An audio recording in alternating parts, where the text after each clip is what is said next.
गौतम बुद्ध, जीवन, उपदेश और प्रेरणा। गौतम बुद्ध की कहानी, जिन्हें सिद्धार्थ गौतम भी कहा जाता है, एक गहरी कथा है जो दुनिया भर में लाखों लोगों को प्रेरित करती है। यहाँ उनके जीवन और उनके उपदेशों की एक अवलोकन दिया गया है। प्रारंभिक जीवन। सिद्धार्थ गौतम का जन्म लगभग 563 बीसी लुम्बिनी, वर्तमान नेपाल में हुआ था। वह एक राजवंश के परिवार में पैदा हुआ था जिसके राजा शुद्धोधन और रानी माया थे। एक पूर्वानुमान ने यह संदेश दिया था कि वह या तो एक महान राजा बनेंगे या एक पूज्य मान्य आध्यात्मिक नेता।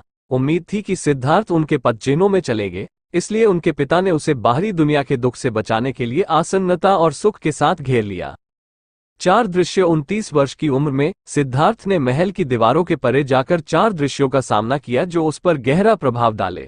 एक बूढ़ा आदमी, एक बीमार व्यक्ति, एक शव और एक साधु। ये दृश्य उसे मानव अस्तित्व के अपरिहार्य दुख का अनुभव कराते हैं और उसे इसे परिहार के लिए एक मार्ग खोजने की प्रेरित करते हैं। त्याग और साधना। दुख के बारे में सच्चाई को खोजने के इरादे से सिद्धार्थ ने अपने राजकीय जीवन का त्याग किया, अपनी पत्नी यशोधरा और उनके नवजात पुत्र राहुल को छोड़ दिया। उसने एक साधु के रूप में भटकते हुए जीवन बिताया, विभिन्न गुरुओं से सीखा और कठोर तपस्या की। हालांकि 6 सालों के बाद उसने महान आत्मसमर्पण का रास्ता नहीं है, उसे अनुभव किया। बोधि। फिर सिद्धार्थ ने भोग और तपस्या के बीच एक मध्यम मार्ग अपनाया। वो बोधगया में बोधि वृक्ष के नीचे ध्यान किया और उत्साह दिखाया कि वह जागृत नहीं होगा जब तक वो बोधि नहीं प्राप्त होता है। 49 दिनों के गहरे ध्यान के बाद उसने निर्वाण प्राप्त किया, जो कि दुख की प्रकृति, उसके कारण और इसके निवारण के मार्ग के बारे में गहरी समझ है। वो बुद्ध बन गए, जिसका अर्थ है प्रबुद्ध व्यक्ति।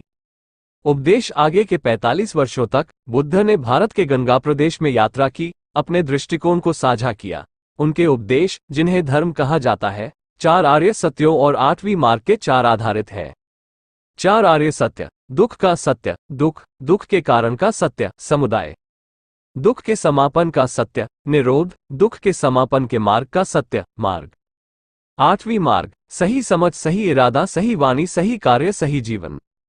सही प्रयत्न, सही स्मृति, सही समाधि। मृत्यु और विरासत। 80 वर्ष की आयु में बुद्ध कुशीनगर, भारत में निधन कर गए, परिनिर्वाण प्राप्त करते हुए अंतिम अमर अवस्था। उनके उपदेशों को त्रिपिटक के रूप में संरक्षित किया गया है और उन्होंने विभिन्न बौद्ध विद्यालयों को जन्म दिया है, जिनमें थेरवाद, महायान और वज्रयान। बुद्ध का जीवन और उनके उपदेश आज भी प्रेरणा का स्रोत है, लोगों को कृपा, ज्ञान और आंतरिक शांति की ओर गाइड करते हैं। उनका ध्यान संवेदनशीलता, नैतिक आचरण और मानसिक अनुशासन पर है, जिसका लोगों पर गहरा और शांतिप्रद प्रभाव है। धन्यवाद।